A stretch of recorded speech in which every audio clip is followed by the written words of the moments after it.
Weiter geht's, wir machen uns auf zu einer Inselrundfahrt.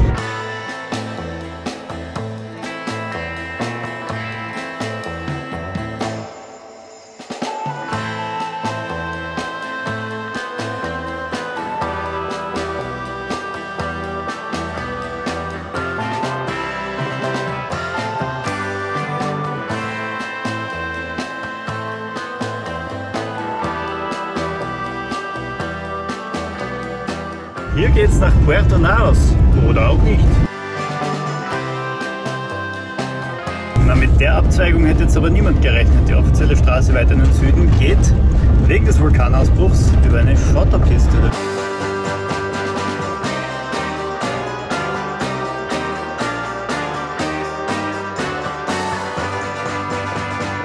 Da wird fleißig umgebaut. Aber freiwillig wird hier nicht gebaut. Am 19. September 2021 brach der Vulkan Cumbre Vieja auf La Palma aus. Beinahe 3 Monate lang spuckte er Lava, Gas und Asche. Was es bedeutet, wenn Mutter Natur Stein und Asche auf das eigene Dorf, das eigene Grundstück, das eigene Haus regnen lässt, kann man sich wohl erst so richtig vorstellen, wenn man hier gewesen ist.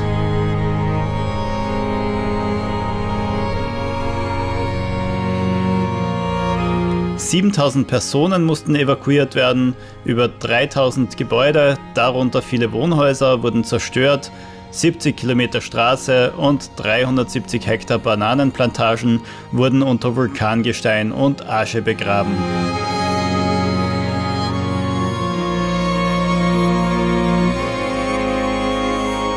Die Stimmung ist auf dieser Fahrt nicht die beste.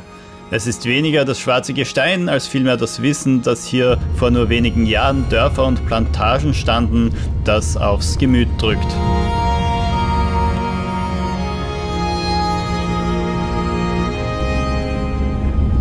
Die komplette Zerstörung, hier hat der Vulkan alles zerstört, nicht nur die Straße, sondern halt auch viele Häuser.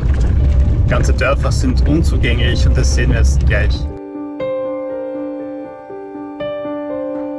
Unendlich erscheint es, das Meer aus Vulkanasche. Die Aufräumarbeiten dauern bis heute an. Neue Straßen mussten gebaut werden, die Versorgung mit Trink- und Bewässerungswasser neu organisiert werden und viele Menschen brauchten neue Wohnunterkünfte. Doch auch jene Bewohner, deren Häuser nicht zerstört wurden, waren gut beschäftigt, denn Aschemassen drohten zum Beispiel Dächer zum Einsturz zu bringen. Und dann ist da noch das Problem mit den Gasen, die bis heute austreten und einen Teil der Insel unbewohnbar machen.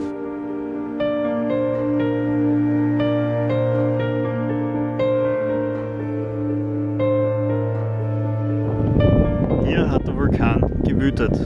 Die Orte hier an der Küste, die sind verlassen, die sind gesperrt. Hier darf seit 1,5 Jahren niemand zurückkehren, denn es treten immer noch giftige Gase aus.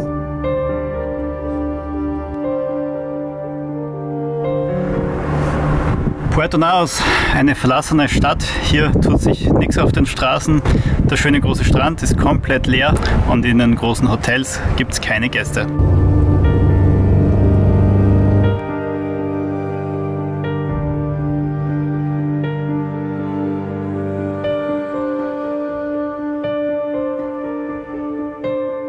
Das wissen wir besonders genau, denn wir waren selbst davon betroffen. Wir haben für meine Mama für einen Besuch hier eine Unterkunft gebucht, und zwar in Puerto Naos, denn auf die Ferne wussten wir natürlich nicht, was hier los ist. Und die Buchung blieb auch 6 Wochen auf Airbnb bestehen und plötzlich kam die Stornierung und wir haben uns gefragt, was ist da los? Und das liegt eben daran, dass hier immer noch Dämpfe austreten aus der Erde und das Bewohnen von Häusern hier nicht sicher ist, und so wurden komplette Ortschaften evakuiert, und auch jetzt, lange nach dem Vulkanausbruch, herrscht hier keine Normalität. Warum diese Unterkünfte überhaupt angeboten werden dürfen, ist wieder eine andere Frage. Da hoffen die Vermieter wohl, dass dieses Betretungsverbot irgendwann aufgehoben wird, und nehmen inzwischen schon mal Buchungen an. Für uns war es blöd, weil 6 Wochen später mussten wir dann eine neue Unterkunft finden, und da hatte sich das Angebot verringert und die Preise hatten sich erhöht, aber es hat dann am Ende auch geklappt. Also wenn ihr auch nach La Palma wollt, bucht nichts in Puerto Naos. Ihr könnt das machen, die Buchungsplattformen lassen es zu, aber ihr werdet nicht tatsächlich hier auftauchen können.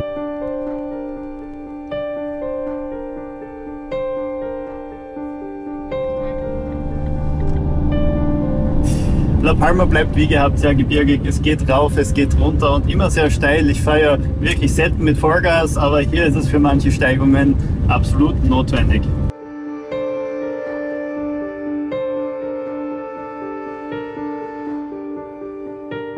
Je näher wir dem Cumbre Vieja kommen, desto höher scheinen sich die Ascheberge aufzutürmen und desto bedrückender wirkt das Ausmaß der Zerstörung.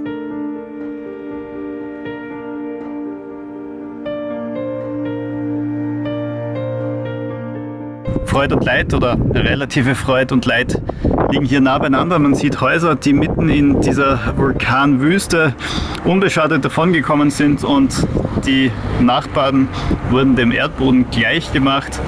Hier haben viele Leute alles verloren, was sie hatten, und auch heute herrscht da noch lange keine Normalität.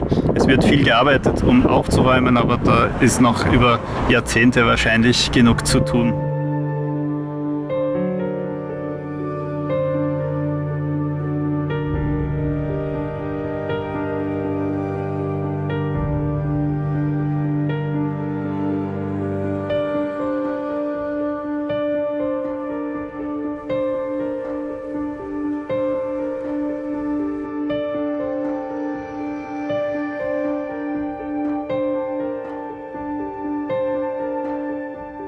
Es ist gut, das Ganze erlebt und gesehen zu haben, aber wir geben es zu. Als wir die Lavafelder hinter uns lassen, spüren wir schon so etwas wie Erleichterung. Wir nehmen nun Kurs auf den Süden der Insel.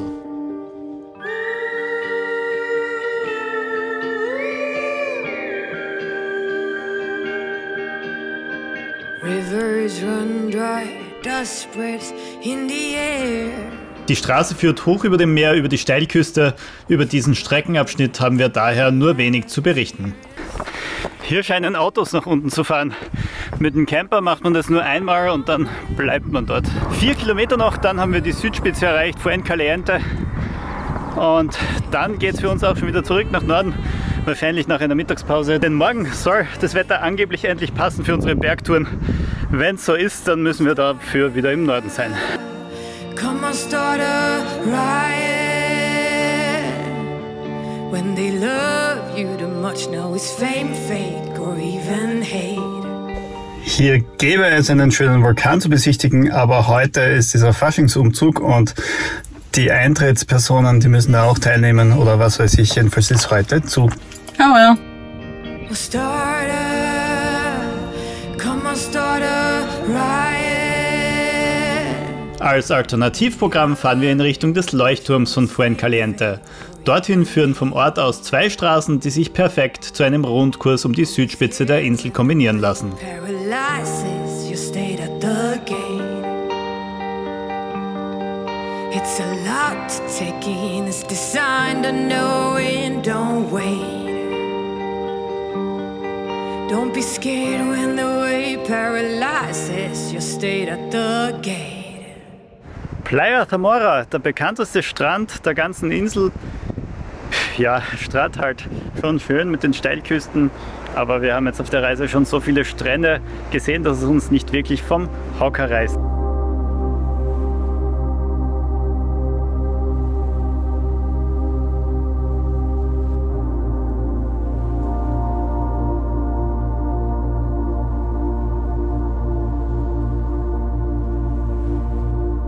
Parken ist schwierig, also im Sommer oder an einem schönen Badetag würde ich es mit dem Camper hier unten nicht unbedingt probieren. Es war jetzt schon schwierig umzudrehen. Es gäbe schon Platz, aber dieser Platz für die Camper gehört irgendwie einem privaten Campingclub und anders als auf Gran Canaria, wo es sowas ja auch gab, mag man hier keine Outsider.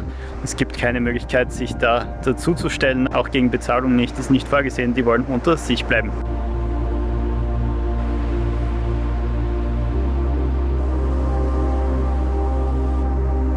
Deshalb wird auch aus der geplanten Pause hier nichts. Wir stehen schräg und es ist etwas beengt.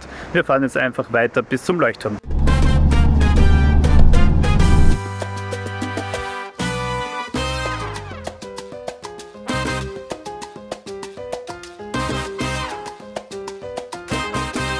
Vorerst bietet sich ein gewohntes Bild. Bananen, soweit das Auge reicht. Die Straße führt durch die Plantagen hindurch, vorbei an einigen verschlafenen Stränden. Na sowas, hier mag man uns nicht. Fahren wir halt weiter. Kaum lassen wir die Plantagen aber hinter uns, landen wir wieder in einer völlig anderen Welt. Die nächste Vulkanwüste begrüßt uns und die stammt wohl vom letzten Vulkanausbruch der Insel, dem des Tenegia, der 1971 29 Hektar neues Land durch ausgestoßene Lava schuf.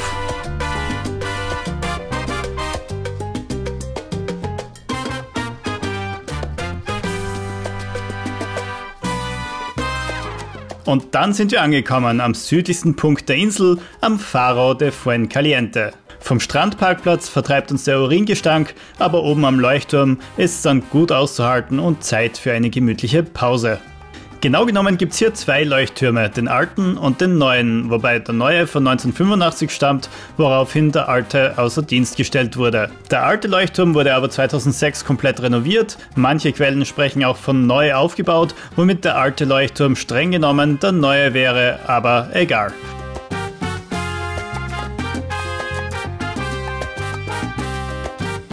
Wir genießen die Ausblicke unter anderem auf die nahegelegenen Salinen von Fuencaliente und dann verlangt Ruby, wie gewohnt, nach ihrem Spaziergang.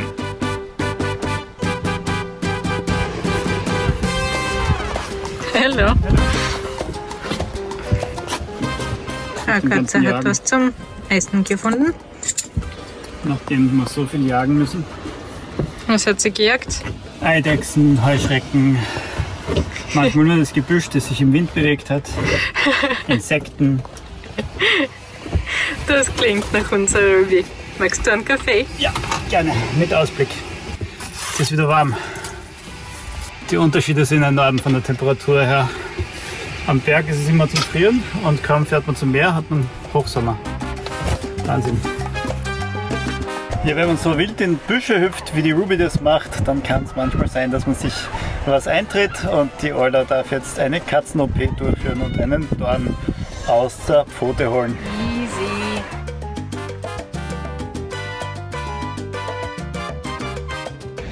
Eine sehr schöne Pause war das hier. Hier ist ein bisschen der wilde Westen. Die Leute grillen da am Strand, was eigentlich sonst überall verboten ist, und man hat Parkmöglichkeiten auch für einen Camper. Und es ist echt schade, dass wir jetzt nicht bleiben können. Den Grund habe ich schon mal angeschnitten. Wir haben noch 2 Tage ab jetzt auf der Insel und wir haben noch keine Bergtour untergebracht. Morgen ist es angeblich mal wolkenlos. Ob das stimmt, ich bin wirklich sehr skeptisch angesichts der letzten Tage und auch angesichts der Erfolgsquote der Wetterberichte. Aber wir probieren es, oder? Wir halten die Daumen, dass es morgen gut geht. Und das bedeutet, dass wir jetzt am südlichsten Punkt der Insel sind und jetzt aber wieder in Richtung Roque de los Muchachos müssen. Das ist eine ziemlich weite Strecke und das morgen vor der Wanderung zu machen ist eher unlustig, und deswegen machen wir zumindest einen Teil noch heute und fahren jetzt an der Ostküste wieder rauf und sehen mal, wie weit wir kommen. Vielleicht fahren wir die komplette Strecke, vielleicht bleiben wir irgendwo unterwegs. Echt schade, denn hier ist gerade eine ziemlich gute Stimmung. Man sieht die Sonne untergehen, beziehungsweise fast. Sie ist mal wieder hinter einer Wolke. Und es ist einfach so schön aufs Meer schauen. Der Leuchtturm sieht wie ein schöner Leuchtturm aus. Genau, nicht so ein abgeschnittenes Teil wie auf Jandia in Fuerteventura. Ja, hilft nichts. Wir haben echt zu wenig Zeit für La Palma. 9 Tage auf der Insel, das reicht auf keinen Fall, um alles zu sehen. Auch die Planung war schwierig. Wenn man jeden Tag schönes Wetter hat, dann kann man eine schöne Rundtour machen, und so müssen wir jetzt halt wieder ein bisschen zickzack fahren, aber hilft nichts. Los geht's.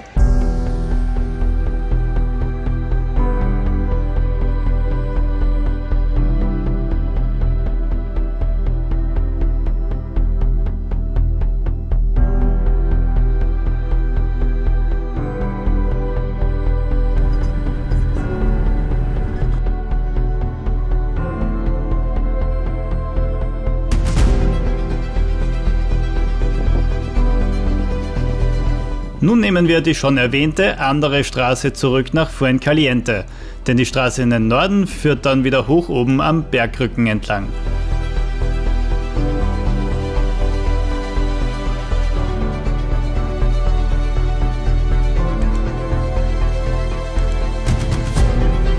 Auf der Fahrt besprechen wir, wo wir denn übernachten wollen, und weil die Dämmerung bereits einsetzt, kommen wir überein, dass eine weitere Nacht in der Inselhauptstadt Santa Cruz gar nicht verkehrt wäre.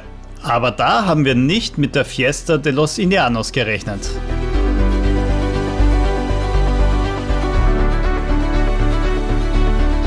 Ich denke mal, dass es hier noch den einen oder anderen Geheimtipp zu entdecken gäbe an der Küste. Uns fehlt halt leider die Zeit und La Palma ist sehr zeitaufwendig. Denn jedes Mal, wenn man sich irgendeinen Platz am Meer ansehen möchte, dann muss man eine einzelne Stichstraße ans Meer nehmen, hoffen, dass es mit dem Camper gut geht und danach auch wieder die gleiche Straße nach oben fahren. Unten führt eigentlich nichts entlang und deshalb kostet es jedes Mal eine Stunde, so eine Entdeckung. Unsere Zeit ist diesmal zu knapp bemessen, wir können jetzt nicht jeden Fleck erkunden. Bei der an diesem Tag stattfindenden Fiesta de los Indianos feiert man die Rückkehr der Lateinamerika-Auswanderer auf die Insel. Alle tragen weiß, bewerfen sich mit Talkumpuder und tanzen zu kubanischer Musik. Das klingt ja ganz witzig, aber was das für ein Mega-Event ist, wissen wir nicht. 70.000 Menschen sollen dafür in die Inselhauptstadt pilgern, auch von den anderen Inseln, und als schon weit außerhalb der Stadt die Straßenränder völlig zugeparkt sind, wissen wir, das mit der Übernachtung hier wird wohl nichts.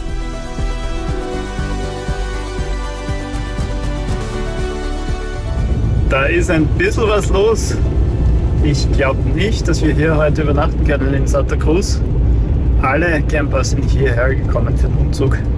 Ich hoffe, dass er zumindest jetzt vorbei ist, sodass wir durch den Ort durch können. Wenigstens ein paar Bilder würden wir gerne vom Fest haben und so versuchen wir unvernünftigerweise dem Geschehen näher zu kommen. Das Stadtzentrum ist abgesperrt, es gibt viele Umleitungen, aber keine Beschilderung. Und so finden wir uns irgendwann in engen Einbahnen wieder und müssen hoffen, mit eingeklappten Spiegeln irgendwie durchzupassen und vor allem am Ende der Gasse auch irgendwie ums Eck zu kommen.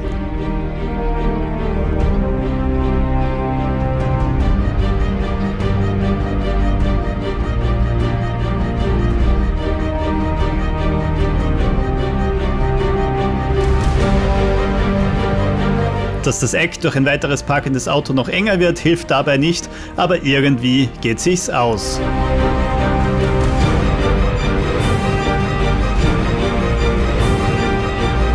Stehenbleiben ist unmöglich und so können wir euch den Wahnsinn nicht zeigen, den wir nun immer wieder durch Häuserschluchten erspähen.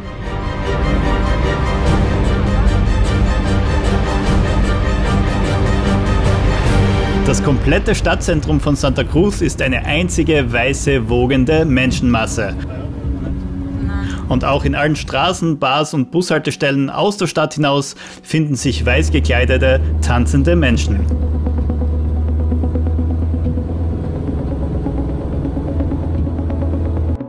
Irgendwie schade, dass wir davon nur wenige Ausschnitte gesehen haben, aber andererseits sind wir froh, unbeschadet wieder den Stadtrand zu erreichen und schrauben uns nun den Berg hoch am Weg zum Roque de los Muchachos.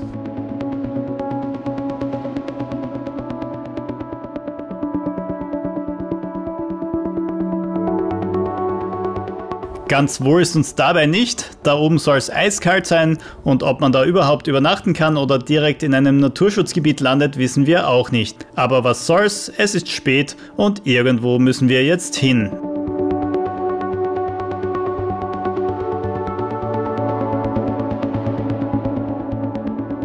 Unzählige Kehren später trauen wir unseren Augen kaum. Schnee und Eis haben wir diesen Winter noch nicht gesehen.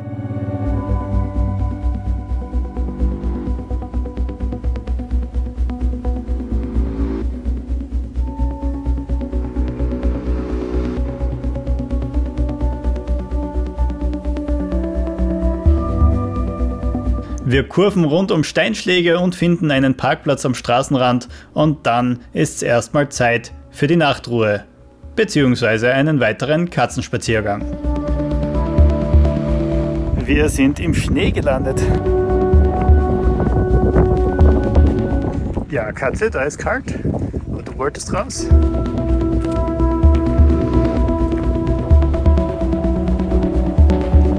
Ruby, ich ja früher schon. Wie geht's dir? Stunden später. Das ist einmal vernünftig, Ruby. Geh mal heim ins Warme. Da ist viel besser. Da ist er schon, da ist warm. Genau, da rein.